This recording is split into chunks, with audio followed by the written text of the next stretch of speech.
Good afternoon and welcome to the webinar hosted by Cornerstone Capital Group and the Investor Responsibility Research Center Institute on a new report, Food Safety in a State of Transformation. The agenda for the webinar is as follows. We'll do quick introductions, an in-depth review of the research, the IRC Institute will give its perspective on the research, and then we'll take your questions.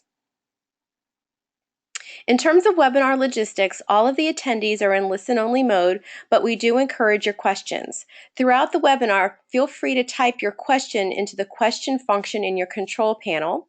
After the presenters review the research, we will read the questions aloud and respond to them.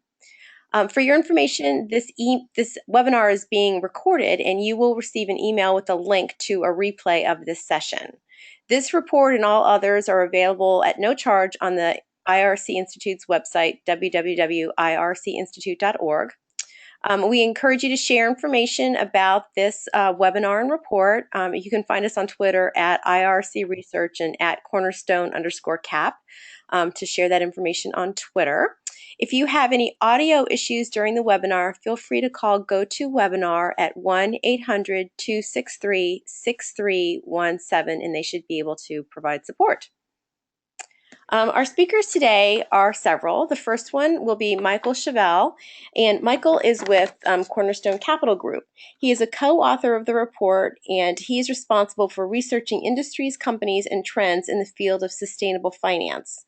Prior to joining the firm, Michael was a research analyst at AllianceBernstein, where he covered energy, industrials, and materials sectors. Our next speaker will be Sebastian van der Zijl. He also is a co-author of the report and a research analyst with Cornerstone. Previously, Sebastian was an economic consultant with Global Technical Services Group, where he advised on the development and finance of major infrastructure across Asia and Australia. He also worked with the Queensland state government on water and climate issues prior to establishing Australia's first government-owned carbon broker. Our next speaker will be John Lekumnik. He is the Executive Director of the IRC Institute and has been in that position since its founding. Along with the Board of Directors, he's helped the organization become a leading source of objective academic and practitioner research on an array of investment issues. And he's got decades of experience as an institutional investor, including his time as the investment advisor to the New York City pension funds. John also is the author of a new book, What They Do With Your Money, published by Yale University Press. For the Q&A portion of the session today, we also have with us on the webinar Dr. Gail Hansen, who provided support on this report. She's the founder of Hansen Consulting, LLC, and she has 25 years of experience in public health advocacy in local, state, and federal government, as well as with non-government organizations. She's a trusted expert by corporations, consumer advocacy groups, public health, and academic groups on issues such as infectious diseases and antibiotic resistance. Just a couple words about the IRC Institute if you're not familiar with the organization. It's a nonprofit that was established in 2005. Essentially what the organization does is it funds and disseminates objective research on a wide range of issues that are of interest to investors. Everything from environmental issues to corporate governance issues to executive compensation, just a wide range of issues. The research is both academic and practitioner. We also host an annual research award with two $10,000 awards, and that we're accepting submissions now for that award. Information on the website about that. And all of the research reports, which there are more than 40, are available at no charge on the website. And with that, I will turn it over to Michael, and he will provide some words about Cornerstone and run through the research with you. Michael? Thank you, Kelly. Pleasure to be here. Cornerstone Capital Group was founded in 2013. It's a financial services firm that offers investment, advisory, research, and strategic consulting and investment services. Our research connects global themes to industry and equity market analysis to identify investment opportunities and risks across sectors. And we work with investors, corporations, and financial institutions to drive the systematic analysis of environmental, social, and governance factors throughout the global capital markets. So as for the structure of the webinar, we're first going to set the stage of our discussion by providing some background on food safety. Then we'll look at what new factors are changing and how companies think about food safety issues. looking specifically at behavioral and demographic, technological, and regulatory trends that are important to the conversation. Next, we'll share findings from our assessment of food safety disclosures from nearly 60 companies throughout the entire supply chain. And lastly, we'll go through some potential growth opportunities that may be emerging from the food safety transformation. So on this slide, you'll see a summary of our key findings that you can refer back to during the rest of the webinar. First, our financial analysis showed us that recalls tend to affect restaurants the most in the near term, with companies with larger portfolios tending to be insulated from immediate damage, but still very much facing the risk of longer-term brand damage. Secondly, we see consumer preferences evolving to complicate food safety risks and concerns. Third, new technologies with food safety applications are emerging and offer the opportunity for greater efficiency. Fourth, we highlight the introduction of the Food Safety Modernization Act in 2011. We'll refer to that as FSMA throughout the presentation, as a significant regulatory development as it calls on companies to be proactive in addressing food safety concerns. And finally, our government assessment revealed that disclosure on food safety really varies by segment of the industry. And we found that food safety expertise is more likely to be in senior and mid-level management than on the board. So this next slide offers some context on what exactly the term food safety means. Measures taken to ensure quality and prevent contamination and illness generally fall under the umbrella of food safety. In our report, we distinguish that from food quality, which has a narrower scope, and food security, which is much more broad. Now, this next slide looks at recent trends in the number of food safety outbreaks and recalls. The figure on the left shows that the number of recalls in the U.S. has been increasing. And while some critics would view this as an indicator of deteriorating food safety, we believe that improved technology, along with improved inspection and regulatory standards, have helped identify food safety threats that otherwise would have gone unchecked. And so to this end, the figure on the right shows that food safety-related outbreaks and illnesses have actually been declining over the last 15 years or so.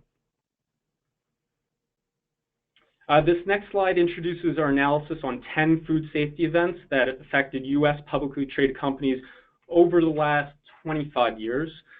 We performed this analysis to really get a sense of how food safety events can impact companies, and this slide just shows the list of companies and events that we examined. So this slide goes into the three key observations that we pulled from the analysis. First, we found that restaurant share prices tend to experience the most sustained negative impact from food safety events. So in those restaurant events that we examined, which were E. coli outbreaks at Jack in the Box, Taco Bell, which is owned by Yum Brands, and most recently at Chipotle, same-store sales declined in the quarter that the event occurred and remained depressed several quarters thereafter. Another point that we should make here is that restaurants face negative consumer perception from food safety events, really as a consequence of being downstream in the supply chain. But they face greater risk than other downstream companies like grocery stores, because at restaurants there just really isn't as much time between when the food's purchased and when it's consumed. So in the middle of the slide, we considered the recalls of poultry producers Pilgrim's Pride and Tyson, and we found that on one hand, Pilgrim's Pride share price declined dramatically, though temporarily, and on the other hand, Tyson's was largely unaffected. The differentiating factor here is that Pilgrim's Pride recall, which involved taking about 27.5 million pounds of turkey and chicken products off the shelves, was the largest meat recall in the U.S. at that time. Tyson's recall, on the other hand, was much smaller. And then, as you can see on the bottom of this slide, the remaining food safety events we examined didn't have a substantial negative impact on share price. These companies like ConAgra, Kroger, Kraft Heinz are large, and they have diversified product portfolios. So that means the impact of recall is muted relative to the overall scope of the business. Now, what this doesn't mean is that these companies don't have to worry about food safety, because these events can inflict longer-term damage to the brand. On this slide, we address the question of really what's driving the food safety conversation. We think there's a convergence of behavioral and demographic, technological, and regulatory factors at play. And we'll first discuss behavioral and demographic factors, under which there are 5 trends that we identified.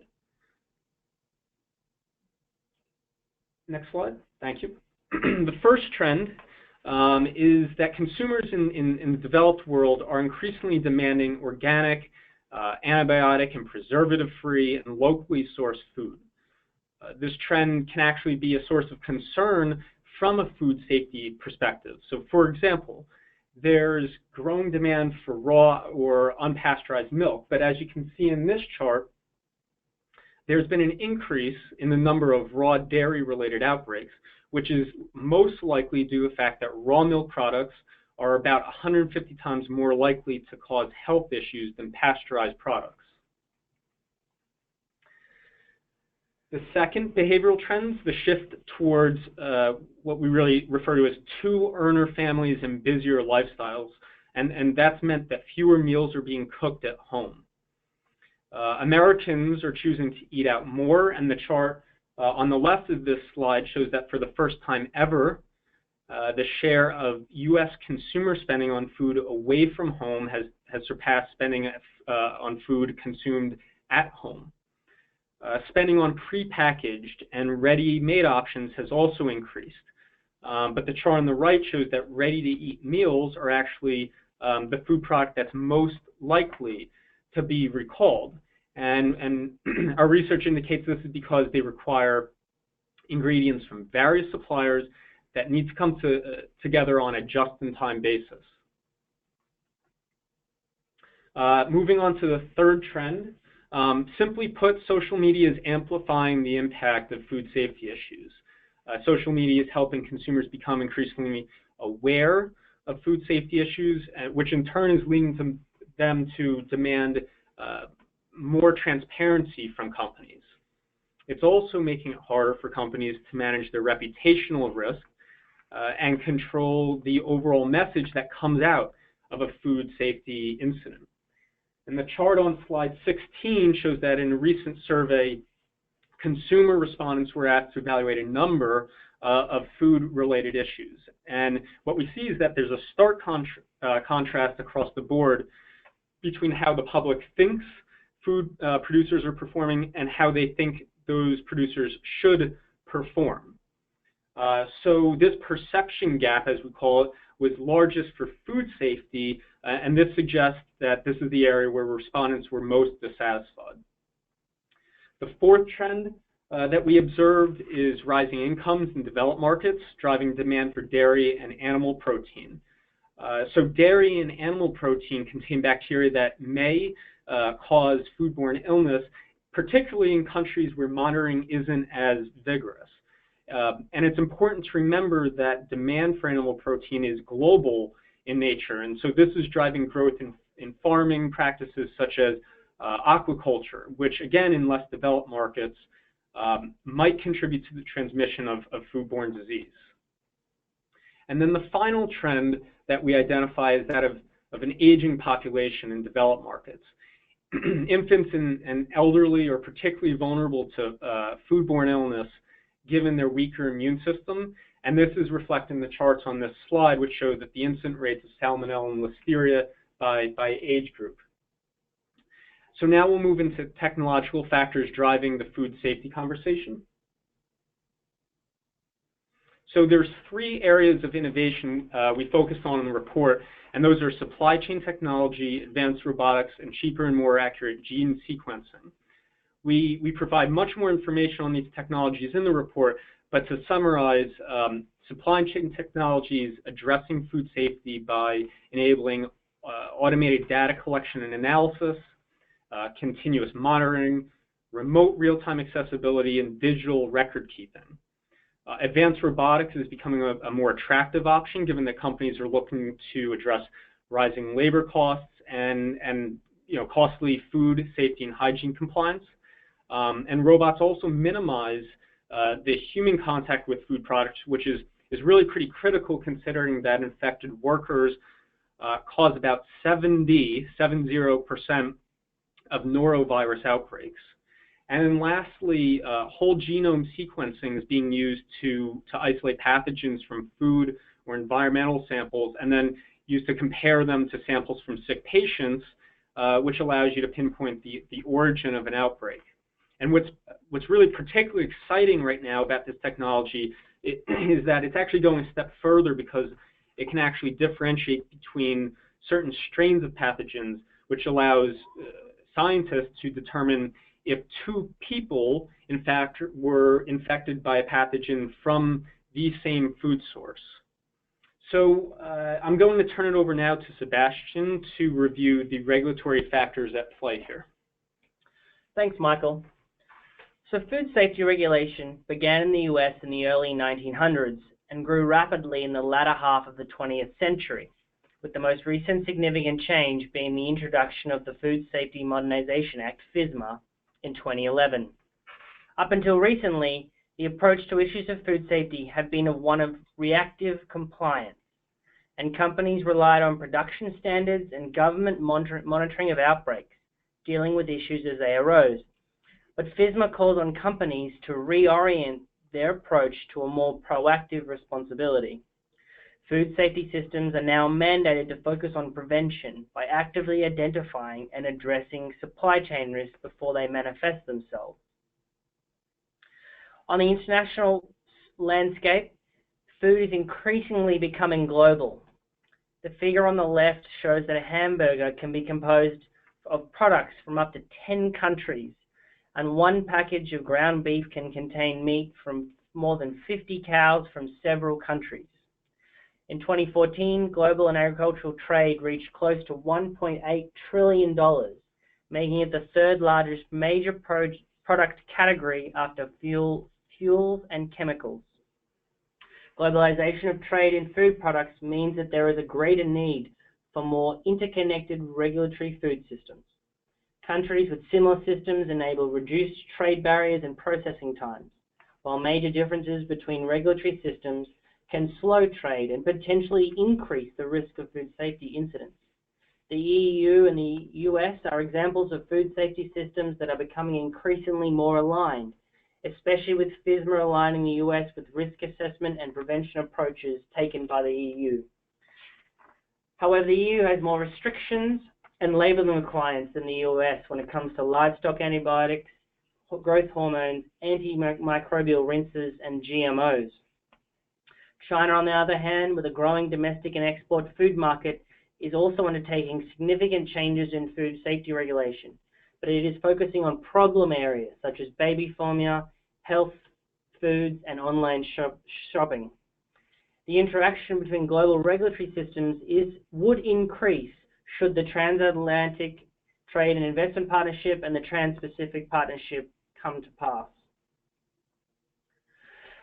So, the main part of our food safety report is an assessment of the food safety-related disclosures of 60 US-based food companies.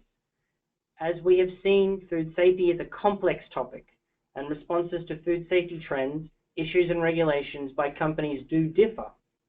We identified key areas that companies should be considering for food safety, from risk management systems and external certification to board expertise and compensation. We then reviewed the public disclosures and followed up with key questions to investor relations for companies across the supply chain.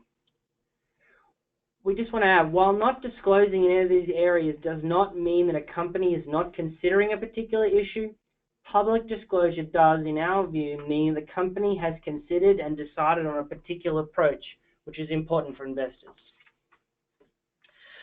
So the results on this slide captures the first half of our sample. We found that meat and produce and diversified and snack food companies generally had high degrees of disclosure in comparison to the rest of the supply chain. Interestingly, transportation and distribution companies had a high degree of variation in food safety disclosures, with some companies disclosing significant information on risk management systems, recall programs, and governance, while other companies had little or no information. Notable initiatives across these three segments are Hormel Foods and Maple Leaf Farms' pork product traceability systems that allow them to trace a product back to the individual hog, as well as Dean Foods' use of a product recall target in the CEO's performance pay.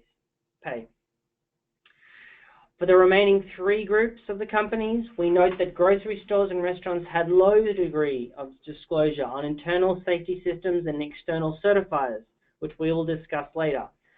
Some notable initiatives here are Starbucks' product traceability program that can trace 100% of raw materials in a particular product within 4 hours, and also Costco's ability to contact every customer who has purchased a recall product by phone. We also know Chipotle, McDonald's, and Cheesecake Factory has disclosed the application of a sick leave policy. Finally, agricultural product companies are part of the food supply chain but encompass a diverse set of products, including fertilizers, animal feed, and herbicide markets. These companies do have a role in ensuring quality and safety for their downstream customers, and approaches to key issues including animal biotics do differ. However, this sector does not have the same risks and issues as other sectors as they relate to food safety, so therefore they are outside this assessment. So now let's move on to some observations. The most interesting one being that restaurant companies, on average, had the lowest disclosure rate on internal food safety systems and the use of external monitors. This low disclosure rate is in stark contrast to our analysis that food safety issues tend to have the most significant financial impact on restaurants. The outsized contribution of restaurants and fast food to food safety issues can be seen in the two charts. It says that 20% of calories consumed in restaurants and food outlets are related to the 40% of food safety outbreaks that occur in restaurants or delis. The question then for investors is whether this lack of disclosure indicates a lack of focus on food safety. The next set of observations found that the level of disclosure falls as you move from upstream to downstream. This fall may be reflective of the relative consolidation in each sector of the food supply chain. A Duke University report suggests that market concentration in both food suppliers and demanders, customers, does result in the most comprehensive standards. Comprehensive voluntary food safety standards do exist between major poultry producers, the suppliers, and major grocery stores and restaurants, the demanders. On the other hand, a fragmented value chains at both the supply and demand ends are often associated with limited safety standards. There does appear to be less standards between smaller restaurant chains and small suppliers. Investors could consider the relative market concentration between buyers and suppliers when considering a company's approach to food safety standards. Finally, we also found that food safety expertise is generally present in mid-level and senior management throughout the supply chain, but not currently present in any major way on food company boards. And this is important because a 2013 survey of risks in the food processing and distribution industry by insurer Aon found that damage to reputation and brand, as well as product recall, ranked second and third as key risks, only behind commodity prices. Effectively, product recall and brand damage is the highest controllable risk to most food companies. The lack of explicit food safety expertise at the board level seems to be at odds with the industry's view that food safety issues are a top priority. Finally, we noted that executive compensation is rarely linked to food safety goals, even though companies indicated that the impact of food recalls on stock price and earnings were significant incentives for management. I'll now hand it back to Mike to discuss the potential growth opportunities. So while there are certainly risks presented by the changing landscape of the food safety theme that we're talking about, we've identified growth opportunities that these changes present as well. And in particular, we believe there's opportunities in the areas of food testing and analysis, supply chain technology, and automation and robotics. So let's first look at the food testing analysis market. It's a $2 billion global market and growing. And there are three commonly used pathogen testing methods, which are culture, immunochemical, and molecular. There are trade-offs for each method, as you can see in the table on the top left of this slide. Culture and immunochemical currently account for the majority of testing volumes, but molecular is poised to grow because of better accuracy and faster time to results. At the bottom left of this slide, we list some of the key companies that are playing in this market. And as we discussed earlier, supply chain technology offers companies more detailed monitoring and record keeping, which can help them meet the demands of new regulators. So PAR Technology's SureCheck software is one example of the product that meets these demands. Packaging technology is evolving as well to help food stay fresh. And this is particularly important given that companies are moving away from preservatives and more towards fresh food. And finally, advanced robotics offer many advantages for companies looking to address the food safety concerns that we're seeing. Machine vision, for instance, is playing a role in product quality, safety, and package integrity, with new technologies tackling tasks like bottle inspection and label placement. So now we'll turn it over to John McCumnick to discuss IRRC's perspective on the food safety topic.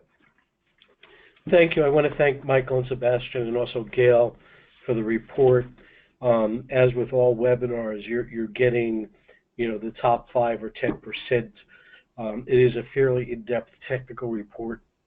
I would urge anyone who wants to read more about it to go to our website. It's irrcinstitute.org, and the report is available free of charge. We chose to commission this report following some well-publicized incidents, the last one of which Michael referred to, the Chipotle situation. But what we found throughout was that while the manifestation of these issues is clearly specific to food safety, to the various sectors within food safety that Michael and Sebastian have spoken to, there are also some universal traits here. We have a change in consumer taste, in this case to fresher, organic, not as much processing, which has, nominally at least, and supposedly health benefits, but also may have some issues. For instance, there is one company that is trying to withdraw an additive to make the food less manipulated, but that additive also inhibits listeria. So we have a trade-off, and people have to know what they're asking for. Globalization. I found the artwork of that hamburger fascinating, that a simple hamburger comes from 10 countries, probably 20 when you consider where the ground beef comes from. And, they are not all countries that have the same sort of food safety culture or inspection regimen as do the United States. Regulation, clearly an issue for any company. FSMA has changed what the risks and opportunities in this area are. And technology, you talk about food, and it's something that we all have our hands around. We all cook, eat, snack, deal with every day. We don't necessarily think of it as a high-tech industry, and yet here we are talking about robotics and genomics sequencing. And so these themes, to me, are driven home, yes, specifically on food safety, but also more generally. And in some ways, this is an exemplar of the type of things that smart investors need to look at now on every sector. And there are management and operational needs on this, but also, as discussed, board and governance needs. I found it, and certainly disclosure needs. I find it interesting and infuriating that the least disclosure in this chain of food safety is in the restaurant sector, with, as Michael noted, some notable exceptions to the positive. But still, it is the least disclosure, and it's also the subsector that is most at risk for revenue loss and relatively sustained revenue loss from a food safety incident. One would think that this should get board level attention, and again, lack of disclosure doesn't necessarily mean that there's a lack of board level attention, but clearly investors can't know that there's board level attention unless there is disclosure. And so you would like to see restaurants in particular increase their level of disclosure. But to go back to the big theme, these are major changes going on: globalization, changing taste, regulation, technology. And the challenge for investors, and one which I think this report helps in, is to distinguish those companies which are anticipatory of those changes and those which are sort of status quo oriented. So those which have the right strategic plan to get in front of those changes and which can execute on that plan. And with that, we'll take your questions. As Kelly noted, Gail Hansen will join us. Gail is wonderfully helpful in preparing the report with some very specific technical expertise. So I will turn it over to Kelly to read any questions and to explain how to submit them. Thank you. Terrific. Thanks. Thanks everyone for those presentations. If you are interested in asking a question, there should be a question box on your control panel. You can just type your question in there and I'll read it aloud, and one of the speakers will respond. Looks like we have several in the queue. I can take the first one. Will we receive a copy of the slides and recordings to download and watch again? The answer to that is yes. Following this webinar, this PowerPoint presentation will be posted on the IRRC website, as will a link to a recording of this webinar session. And that should be posted by tomorrow. The next question: does WHO/FAO or any other international or national organization institute, have they developed food safety laws? This is Gail Hansen, and WHO and FAO and OIE, for that matter, don't have the capacity to promulgate laws. They have, but WHO and FAO have put out some recommendations on food safety, among other things. And a follow-up question: is there any ISO specific to food safety standards? There is, and I'm blanking on the number, but yes, there are ISO specific for food safety. I just can't remember the number. I'm just blanking. We can get back to you. Yeah. The next question: how do you think end-to-end supply chain traceability fits into the future of food safety? Well, this is Gail again. I've worked on a number of outbreaks, and both for containing an outbreak and for determining how to prevent other outbreaks. Traceability of the food supply is paramount. That knowing what food might be involved, how it might be involved, is incredibly important. So it's needed both for sort of short-term and long-term reasons. Thank you. Our next question: what, if any, response have you received from the director community on expertise needed for the boardroom?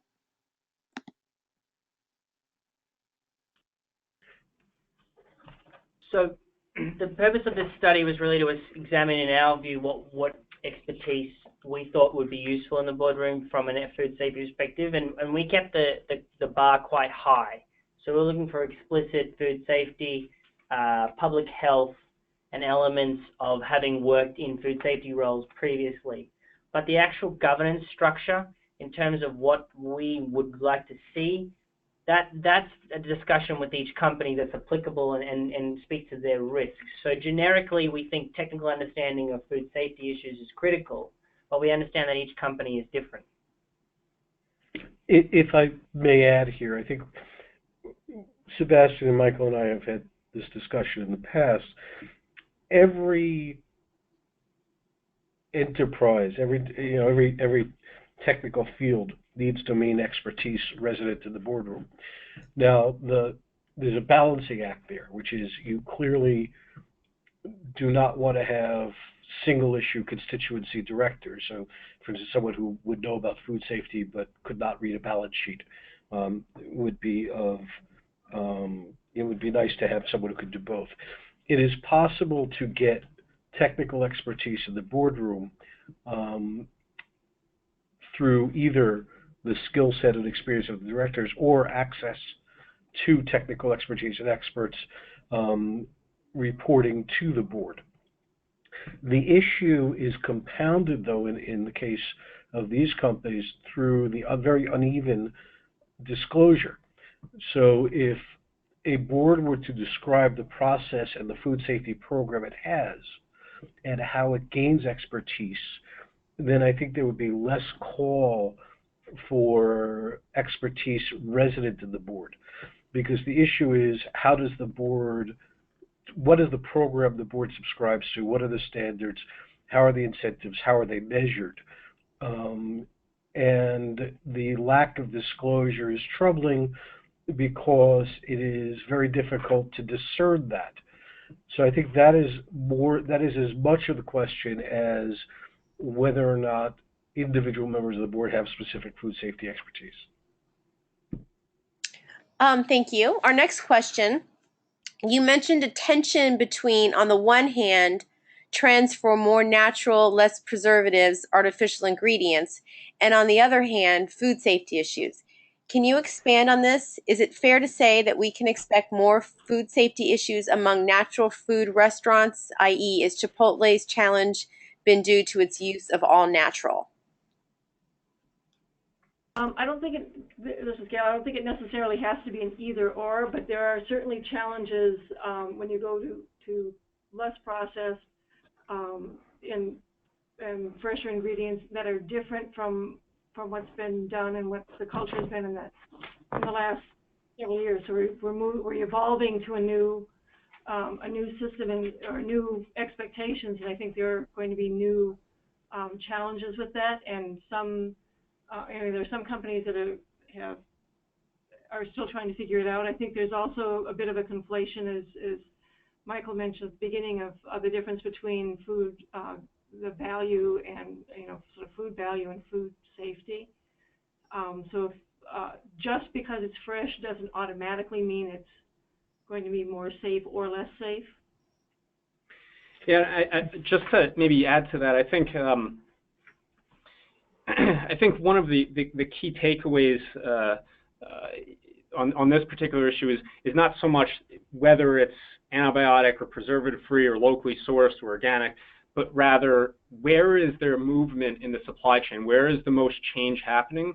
And where that change is happening, food safety issues we think are more likely to develop simply because the supply chain's in the middle of adapting to this and evolving. I'll throw out an example. McDonald's, for instance, actually looked very good based on their food safety disclosure in the research that we did. However, they just recently announced that they're moving from frozen patties to fresh patties, and there is some concern among the restaurant operators that this could, in fact, result in food safety issues. It's not necessarily because it's fresh, but again, it's the supply chain, and that whole system has to adapt to a new product. It may seem simple, but it's actually quite complex. So, Michael and Gail, just to be clear, the issue is that there are different methods of dealing with food safety issues for different types of product, and that as you change your product, you have to concurrently change the food safety methods. If you do that, they may be equally safe or more safe, but that sometimes one side of the equation moves quicker than the other. Yeah, I think Is that's that fair, accurate? and I think that that's accurate, and also that it doesn't necessarily, it isn't pitted one against the other necessarily. Mhm. I was going to add one more point. I think the other thing is that we tend to think of one as being sort of better or worse than the other, and they're different. And I think the last point is that even with sort of the best food safety processes in place, that it's especially difficult in first world countries to remember that food is not a sterile product. So even with good food safety in place for what we know, that there will still continue to be outbreaks and food poisonings that happen. And then just one additional thing here, I think it may also point to our belief that companies that tie their brand to integrity, quality, where that's a substantial element of what they're selling, perhaps are more at risk in that sense, because consumers do not separate food safety from food quality. They in fact they conflate those two issues, and so that could be a potential pressure point for those companies. Thank you. The next question. Restaurant companies often say they do not want to disclose anything about food safety because it puts the issue in the mind of consumers. Do you have any thoughts about this argument?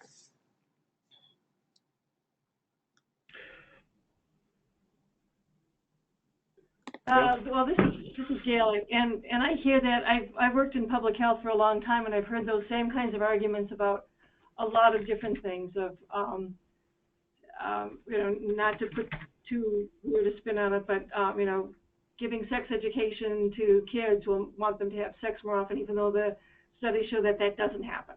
So I think the same sort of thing that there's that perception, but I'm not sure there's a body of knowledge that would really substantiate those concerns. I don't know if there's I don't know of any studies one way or the other on that, but from other things that I've worked in, it probably is less of an issue than a perceived issue. The one thing we do know is that when companies disclose in official documents, senior management and boards pay attention. And so I don't think it's been studied, but it's been studied elsewhere that when things are disclosed, people pay attention. And so there's sort of a signaling effect that by disclosing it, your senior management is paying attention.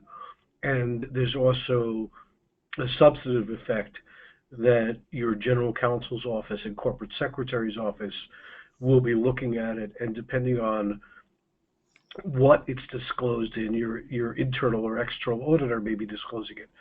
So there's a feedback loop back to senior management and board, which would suggest that disclosing it would guarantee attention. You could have the attention without disclosing it, but disclosing it is sort of an indicator that, and also a way of making your senior management and board focus. So if anything, I would think that in terms of substance, it runs the other way. In terms of consumer perception, I don't know very many people who walk into a McDonald's reading the proxy statement. It's just, quite honestly, they're different audiences in terms of how they're disclosed. Thank you. Our next question, will increased transparency improve food safety, or will it be more important in reputational recovery? I think I sort of just answered that because of the feedback loop. So do we get credit for anticipating the question, Kelly? And I think there's kind of two different types that certainly in a company that's more transparent, there's more of if there's a foodborne outbreak, there's a brand there's a help with that brand identity if they've got more transparency. If you're looking longer term, then I think that it really does go to food safety. Okay, thank you. Our next question, do you find a difference in food safety standards and requirements by different types of buyers or purchasers? I'm sorry, can you repeat the question? We're getting a little feedback. Sure. Did you find a difference in food safety standards and requirements by different types of buyers or purchasers?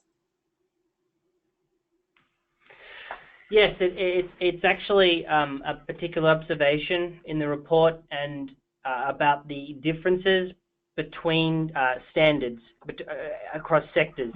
One of the relationships, and this is the Duke's University study we outlined, suggests that where there's market consolidation, so very big, especially in meat and produce and other elements like that, where there are large players, they tend to develop industry standards. So they will pursue things like the Global Food Safety Initiative, which sort of looks after a number of third-party accreditation programs.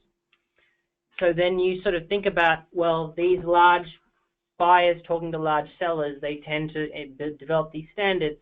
The opposite tends to be true as well. Fragmented, multiple smaller players dealing with smaller suppliers and smaller buyers don't seem to have industry standards in the same way. Obviously, there's some transaction costs involved in that. We think that's also potentially a point of future possible government regulation where where the industry is unable to develop standards because it's so fragmented. That may be a place that government may take a role. Thank you. Our next question, what do you see as the regulatory landscape on food safety going forward? Is it more likely to be government or industry-led? Well, the Food Safety Modernization Act, FSMA, really pushed things forward, but really set more of a guidelines or a skeleton for the private sector and the companies to figure out how to actually make food safety a priority. So I think the government set up, especially in the U.S., FSMA set up this structure, but I think it really is going to be industry-led of how that's actually going to happen. I don't think in the U.S. that government is going to be the driver of those specifics. Thank you. Another question, where is the link to the report? And I can take that one. If you go to www.irrcinstitute.org, the report is on the home page. You can also click on the reports link, and all the reports are there, and that should be one of the top reports listed because it's one of the most recent. So that looks like that concludes the questions we have in the queue. We thank everyone for all of your questions and for your time this afternoon. If you have any follow-up questions, on this slide here you can see the contacts for the report authors and Gail at Cornerstone, and John Lecumnick's contact information as well. And then we just leave you with some important disclosures about the research from Cornerstone. And again, we thank you for your time, and replay will be posted on the website by tomorrow. Thank you so much, and thank you for your attention.